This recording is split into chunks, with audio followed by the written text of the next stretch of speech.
Hi everyone, welcome to the channel. My name is Nick Cosgrove and I am back with this week's No Filter Q&A. This is the episode where I answer all questions related to diet, training, and supplementation that I received over the last 7 days from our in-house clients, online clients, as well as a few of our online followers. Remember, if you have any questions related to your nutritional plan, workout program, supplements you are currently taking, not taking, or considering taking, please feel free to email me those questions at nick@foreverfitperformance.com, or you can DM me your questions on my Instagram at fitcosgrove_. All right, let's get started with this week's no filter Q&A with question number 1. Nick, I noticed that when I stick my elbows in while doing barbell curls, I feel my biceps engage more. Is it okay to do this, as I noticed in your videos that you keep your elbows out to the sides? Good question. Okay, so you're going to get mixed reviews on this. There's going to be a lot of coaches and trainers out there that will tell you that when you're doing any bicep curl or any tricep press down that you should keep your elbows in. I am not one of these trainers or coaches. I'm a firm believer in order to engage the brachialis in the bicep, or if you're working the back head of the tricep, you need to make sure that you're allowing your body to stay in its natural position. And what I mean by that is if you look at yourself when you're standing, no one stands like this, right? You stand with your arms to the sides. When you do this, all you're doing is you're compressing your lats.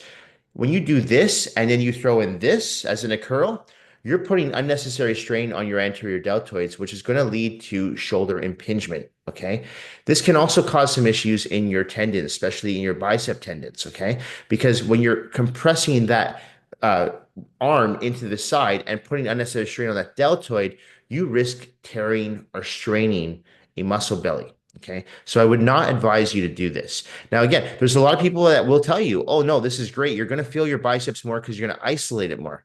I disagree with this. You might feel your biceps more because you're compressing and you're tightening up everything, but make no mistake, you're putting unnecessary strain on those tendons, and that can lead to injury. So my recommendation when you're doing a curl, stand how you would normally stand when you're doing whether it's a barbell curl, easy bar curl, dumbbell curl, hammer, rope hammer curl, whatever curl you're doing, stand how you normally would stand. Make sure you're controlling the weights, but don't worry about forcing your elbows to go in. You see when I do that, it's not a natural movement. Allow your arms just to hang out at the sides. You're still going to get a contraction in your bicep. Okay, I promise you that. And you're going to avoid potential injury in the tendon or in the shoulder. Okay, so I would not advise anyone to keep your elbows in when you're doing a curl or a press down. I would, however, advise you to keep your elbows back. So when you retract your shoulders, and you go on my Instagram, you see I've got tons of videos of myself doing this when I'm doing curls.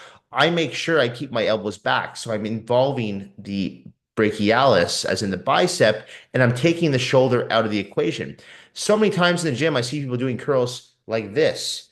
But when you do that, now you're bringing your shoulder up. You're using your shoulders. So your biceps only doing half of the movement. Keep your elbows back. Use full range of motion, as in focus on the eccentric and concentric contraction, the concentric contraction being the up phase, the eccentric contraction being the down phase. Don't stick your arm in, okay? This is not a good idea, and it's going to lead to injury. That is my opinion. Like I said, there's mixed reviews on that. You're going to get other coaches and trainers that will tell you to keep them in. But in my experience, if you want to avoid injury, keep your elbows out and just make sure you're controlling the weight on both the eccentric and concentric contractions. All right. Nick, is there anything I can take to help with muscle soreness? I feel so sore after our workouts sometimes, and I'm not sure if this is normal. There's a lot of supplements out there that the supplement industry will try to pump out, glucosamine being one of them. You'll have people that will use like things like Tiger Balm. You'll use things like Voltaren. People go as far as taking Advil, Tylenol, aspirin.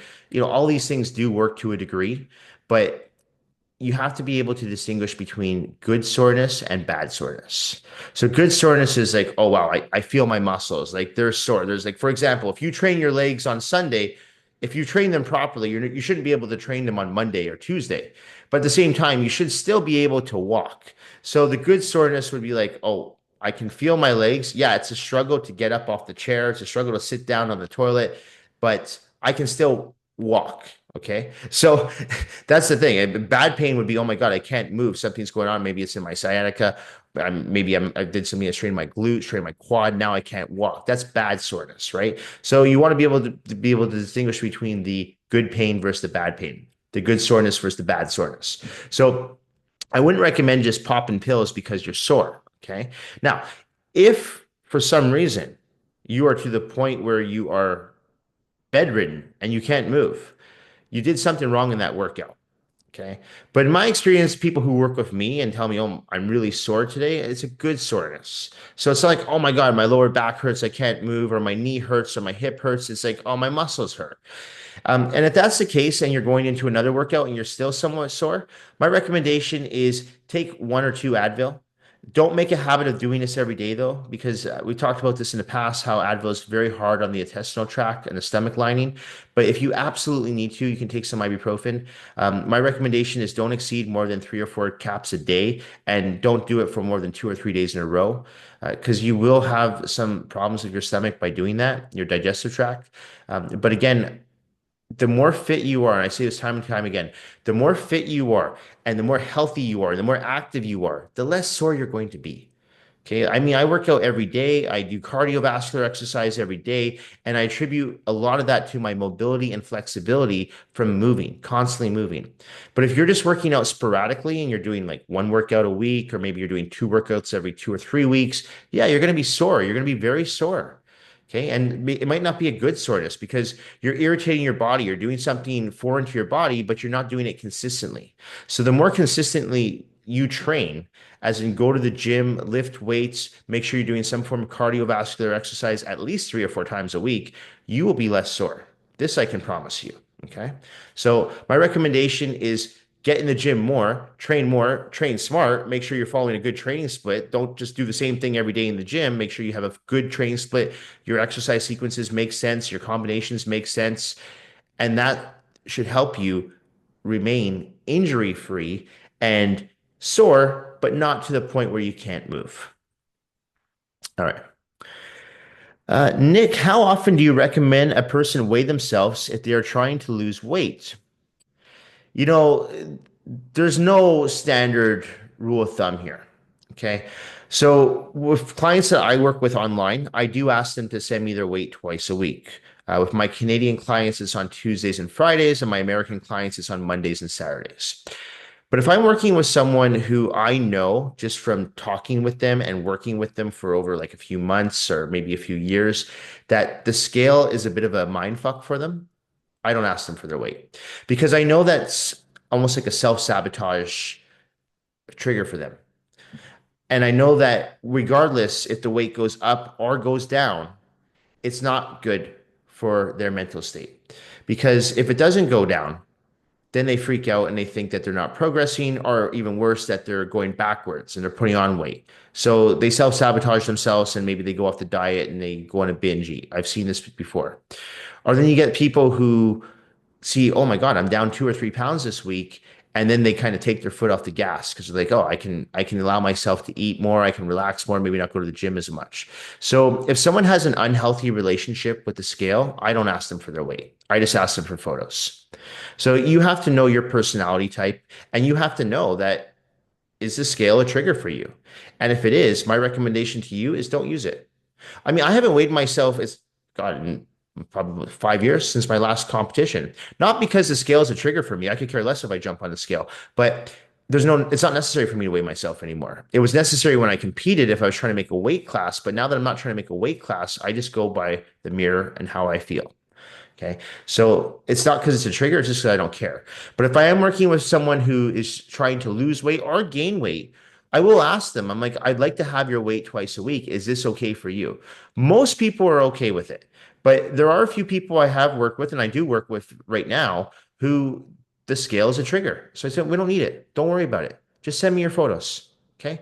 We're going to go by how you look and how you feel. And that's how we're going to gauge progress. Because I talked about this last week on the channel that the number on the scale is only one of numerous factors to take into consideration when you are trying to transform your physique and improve your health and well-being. Okay. So it's not necessary to weigh yourself.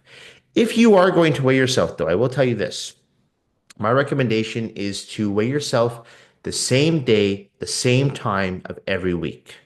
So if you do a weigh-in, like I said, with my Canadian clients on Tuesday and Friday, I always ask for the weight to be in a fasted state, preferably away from a cheat meal. So, if someone sends me their weight on a Friday and they had a cheat meal on Thursday night, well, obviously the weight's going to be up because they're going to be retaining water from the sodium from whatever they had. If it was a burger and fries, pizza, spaghetti, whatever, they're going to be retaining fluid. So, I usually ask my clients to keep the weigh-ins away from the cheat meal. So if someone sends me a weigh-in on a Friday morning, they'll usually have their cheat meal on Friday night. Okay. So that'll give me the most accurate number because they're sending me the weight on the same time on the same day of every week. So I know that if there's any changes, any variables, I know where to look for. I can go through their check-in and go, okay, well, did you have a cheat meal? If it's a woman, are you on your period, right? There's things like this that do actually play a role with weight gain. Absolutely. Okay. So again, if it's a trigger for you, don't use the scale. If it isn't a scale for you, trigger for you, sorry, my recommendation is use that scale once to twice a week, but just make sure that you're doing those weigh-ins on the same days and the same times every week, just so again, you're consistent. And that way you'll be able to rule out any potential variables as to, well, why is my weight up right now? Why is it down? Because again, it could be multiple factors that do affect the weight, hormonal changes, sodium, water retention, all these are factors to take into consideration when you jump on that scale. So just keep that in mind when you are doing your weigh-ins. All right. Okay, Nick, do you think phones should be allowed in gyms? I think it would be good if they were banned off gym floors as more people would be focused on the workouts and not on their screen. Ah, I don't have a problem with phones in the gym. I have a problem with people who sit on pieces of equipment for prolonged periods of time on their phones. Because I have my phone in the gym, but I only use it for music. And I understand that people like to listen to their own music. So if you take the phones away, well, then they can't listen to their music. So I don't think we should ban phones from the gym.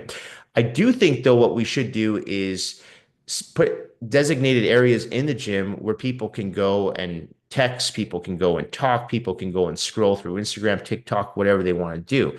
But when they're on the gym floor, that phone stays in your pocket for your music and you need to take it out to make a quick music change, no problem. But nobody's going to be policing to see what you're doing on your phone. But I think out of respect for others, there should be signs up there that say, please no texting, please no scrolling through Instagram or TikTok or going online, emailing, text messaging on the gym floor. There's a designated area for that.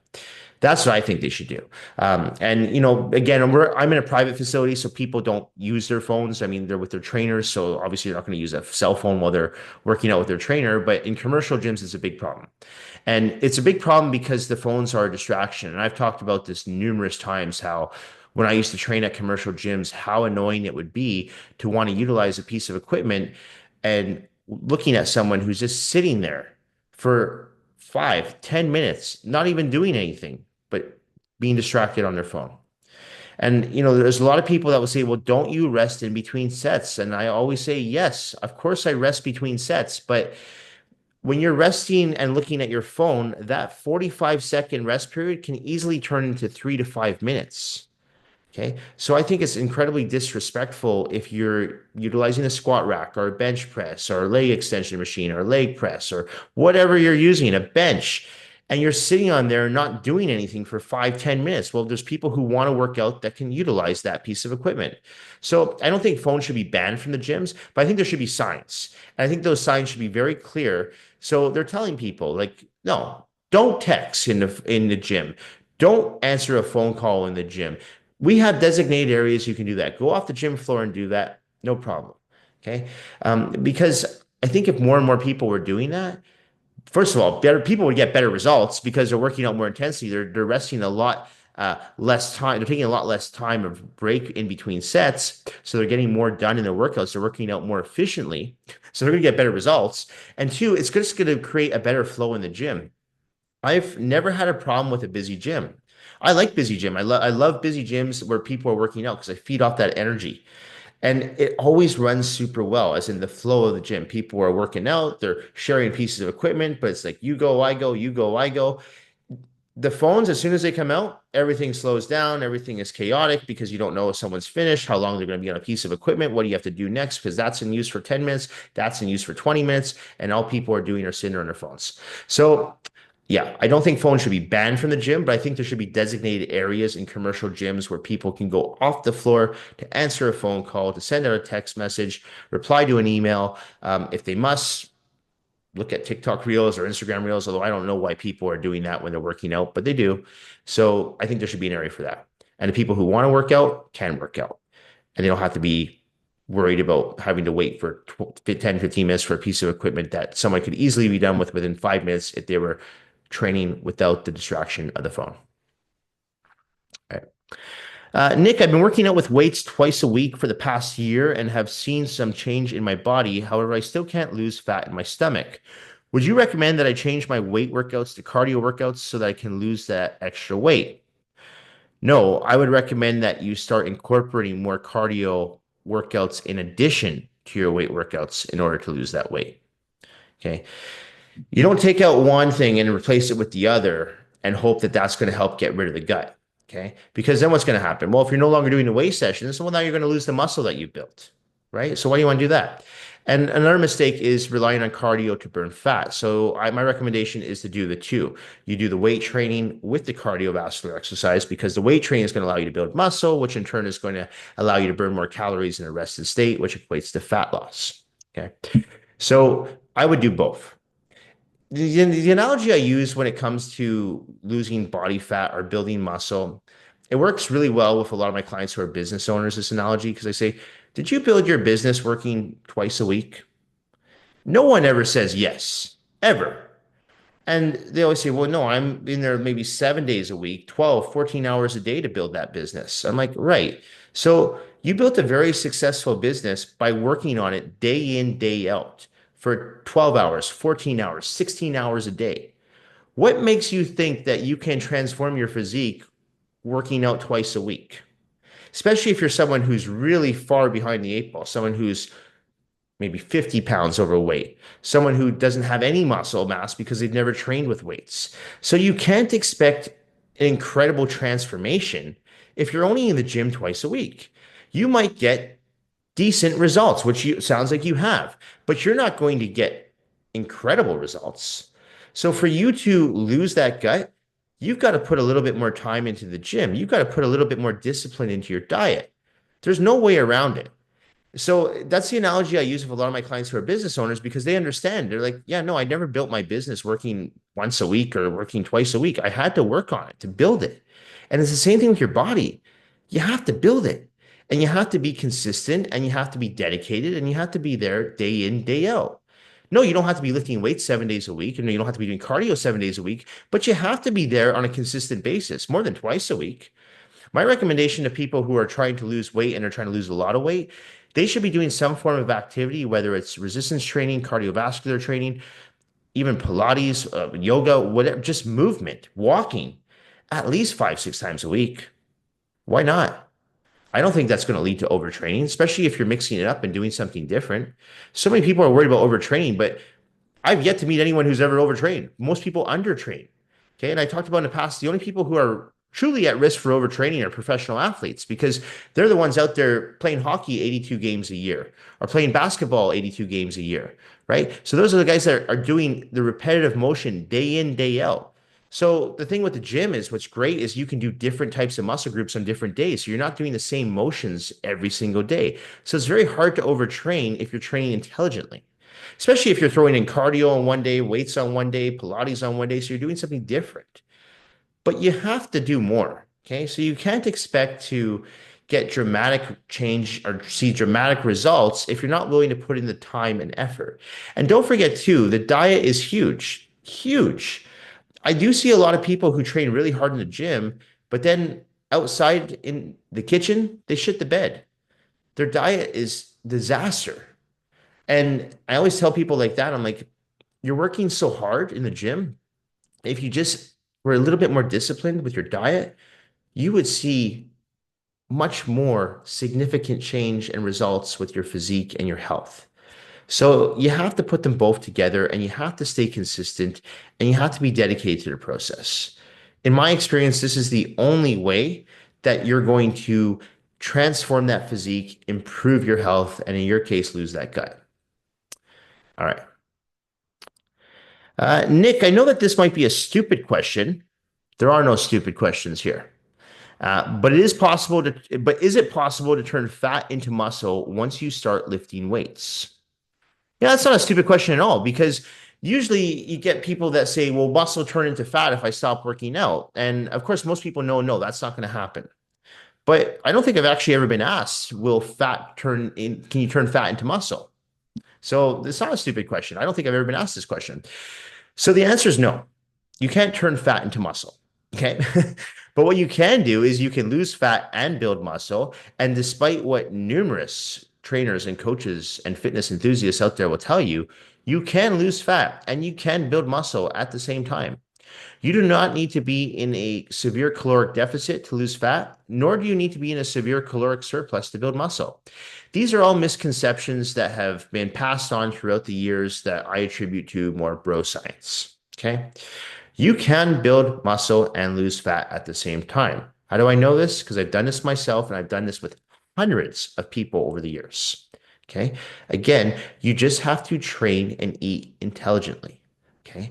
And what I mean by that is you have to make sure on the diet portion that you're getting in your complex carbohydrates, your lean protein sources, your healthy fats.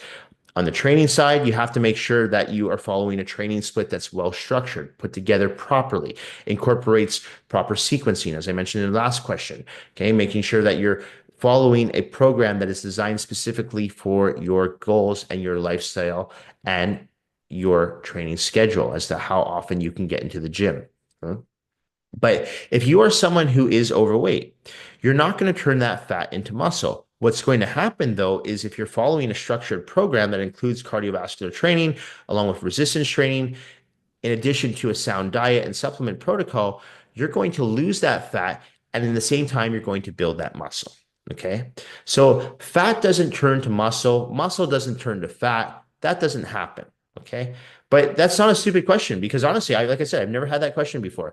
And I usually get asked the opposite question. I go, if I stop working out, will my muscle turn to fat? And I say, well, no.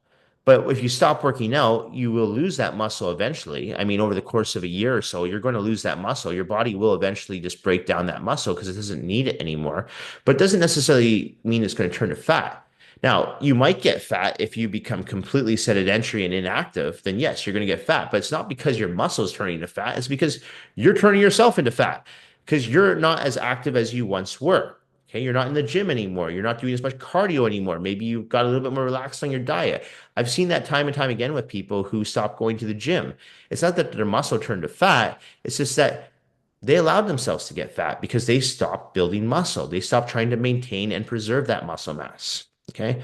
So, no, fat will not turn into muscle. But what you can do is you can get rid of that fat and build muscle. So, you can change your body composition just by incorporating weight training with cardiovascular activity, a sound diet, and a well structured supplement protocol.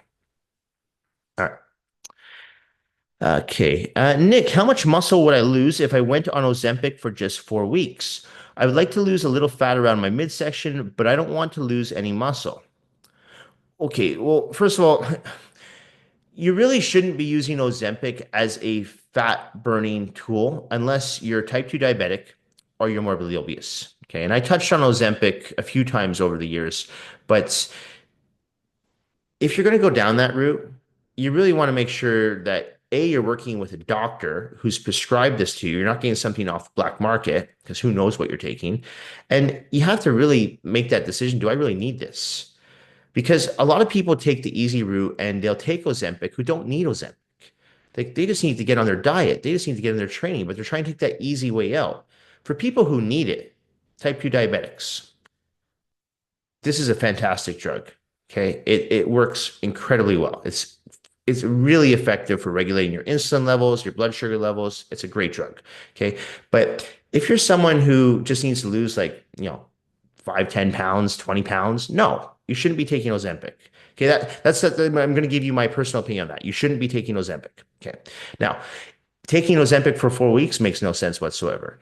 Ozempic doesn't really even enter your system as in it doesn't even really start working for about 2 or 3 weeks. So going on 4 weeks wouldn't make any sense. Most people don't even notice anything when they go on Ozempic for the first 2 weeks. It's that third or fourth week where it starts to kick in. And what most people notice is a suppressed appetite. Ozempic has no effect whatsoever on your thyroid.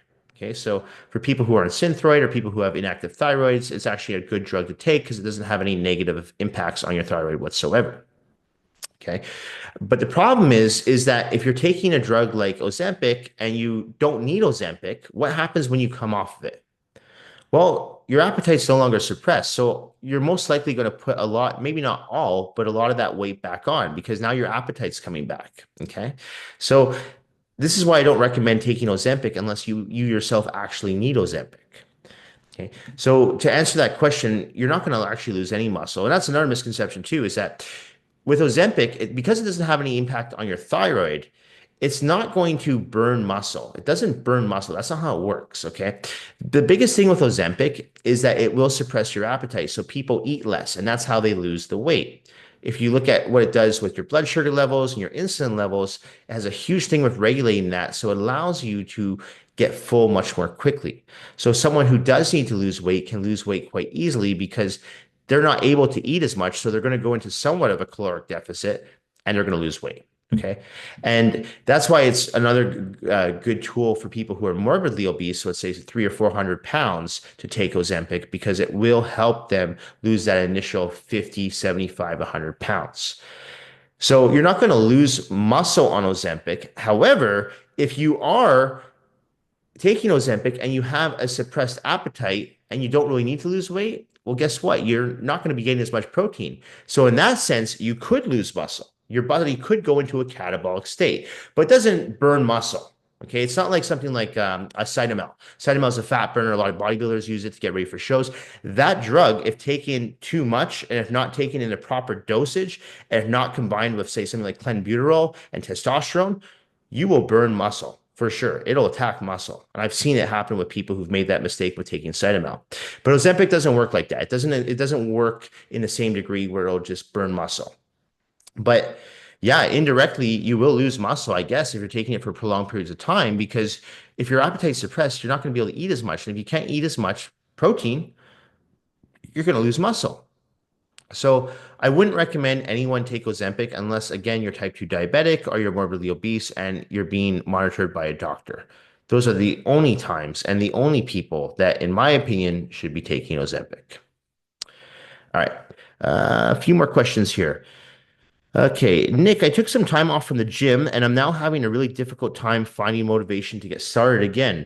Do you have any tricks that you use for clients or with yourself to stay motivated and get back on track with diet and workouts? I, don't allow yourself to get overwhelmed.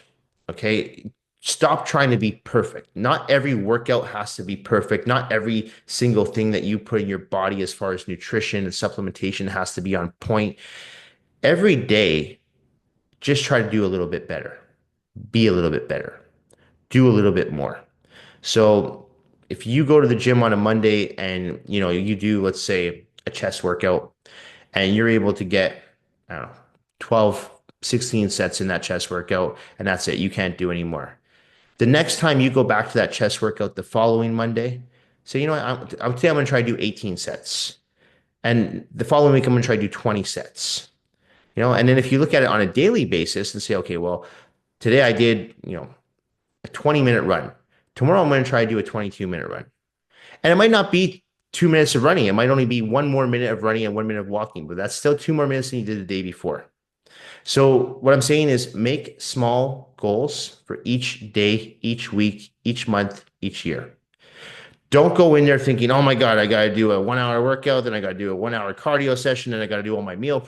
Don't even worry about that. One thing I do whenever I get new clients who work with me, whether it's on their diet, training, or a combination of the two, I would say, I want you to do what you're still doing, but I will make small tweaks to their plan as we go. So if it's someone who has a really poor diet, I'll say, I want you to still eat a lot of the food that you're eating, but I'm going to make little changes to your diet along the way. And I don't make dramatic changes right away, but over the course of a month, 2 months, 3 months, those little changes turn into big changes. Okay. And it's not just too much too soon.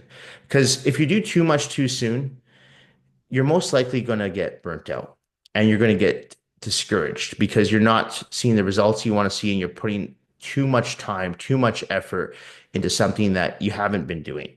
So if you're someone who hasn't been going to the gym for the past few months or maybe a few years, you took some time off, my recommendation is not to just go, okay, starting tomorrow, I'm going to go full in 6 days a week, maybe even 7 days a week. And my diet, I'm going to be eating chicken and broccoli and rice 7 times a day. And I'm going to be doing 2 hours of cardio.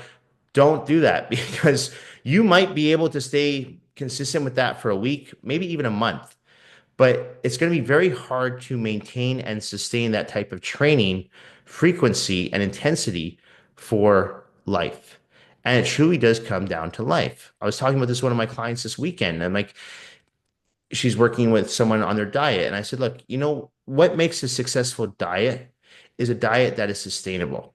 So if you're working with someone who's going to put you on a 500 or 700 calorie diet and you lose all this weight within a month, that is not a good diet because it's not sustainable. So you're going to have to come off that diet eventually. And what's going to happen? All that weight that you lost is going to come back on and more. So that's not a successful diet. And it's the same thing with your training program. If you go in and say, okay, I'm going to work out 6 days a week, and you're someone who never works out in the gym, you might be able to do that. Like I said, for a month. I've seen some people do that for 3 or 4 months. But if it's something that they're not used to, they eventually burn out and they fry out their adrenal glands. And that does, I don't want to say it leads to overtraining, but that does lead to some form of just overall fatigue. And what can happen is that mental burnout turns into physical burnout, and then you don't even want to go to the gym. You get discouraged because it's like, I'm putting all this time and effort. I don't have any social life now. I can't go out with my friends. And then you start to resent the gym. You start to resent the diet you're on. So don't do these extreme things. Okay. Small goals. Like I said, the smaller the goals, the better. I talked about, for me, it was a few months ago, I started swimming in my pool downstairs. When I first started, I could barely do 10 laps, and that was embarrassing for me. I'm someone who I like to think I'm fit, but I could barely do 10 laps. And I mean, this is like a 25-meter pool. It's not even that big. So each day, though, I went down and said, I'm going to do 2 more laps. And even if I have to like stop for an extra minute after each lap, I'm going to do that, but I'm going to get 2 more laps each day. And that was my goal. And I brought myself up from 10 to 50 within a matter of 2, 3 weeks, 50 laps. And then I said, now, okay, now I'm happy at 50 laps, but I'm taking about 25 minutes to get those 50 laps in. Let's see if I can get those 50 laps in under 20 minutes.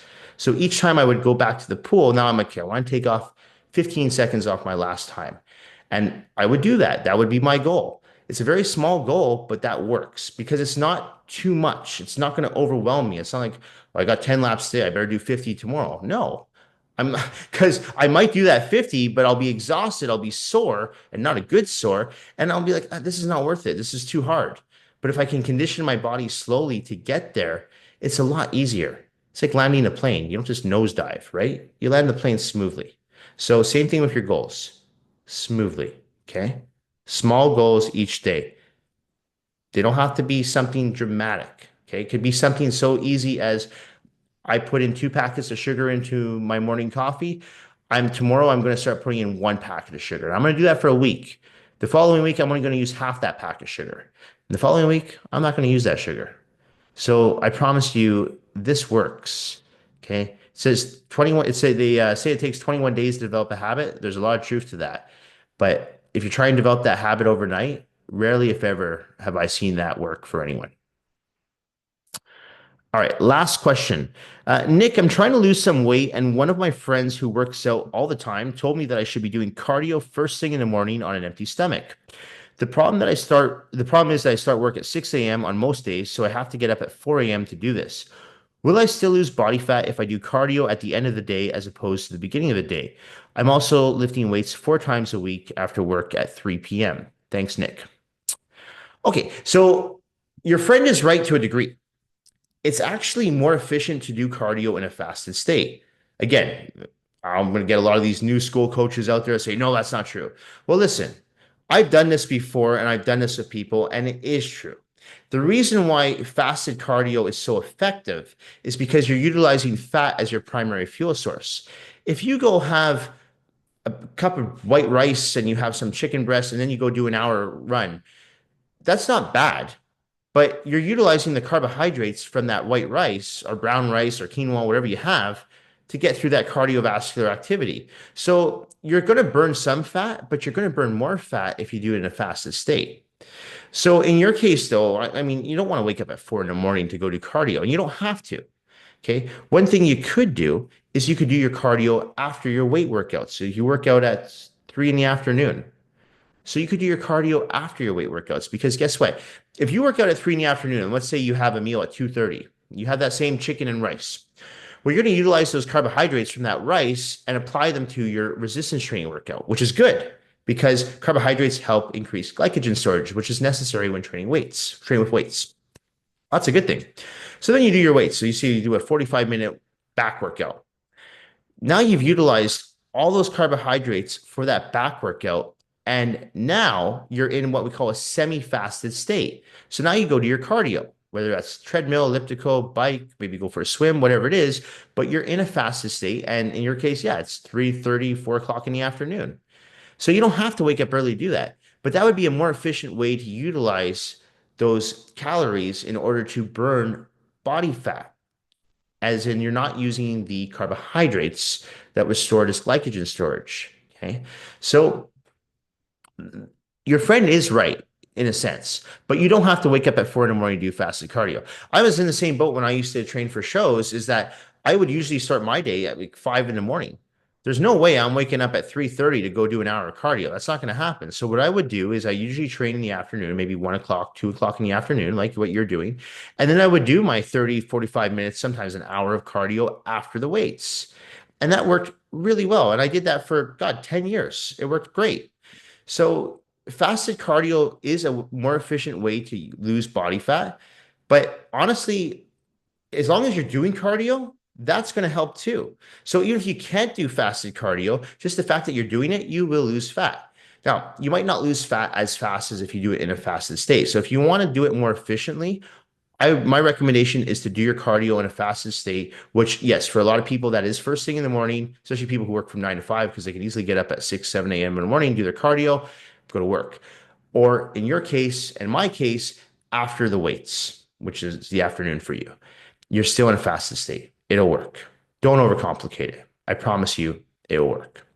Anyway, that's it for this week's No Filter Q&A. This episode will be going up on Monday, March the 31st. As a reminder, if you have any questions related to your nutritional plan, workout program, supplements you are currently taking, not taking, or considering taking, please feel free to email me those questions at nick@foreverfitperformance.com, or you can DM me your questions on my Instagram at @fitcosgrove_. Thank you all for watching. Thank you for supporting my YouTube channel, my online coaching business, as well as my in-house personal training business here in Vancouver, British Columbia.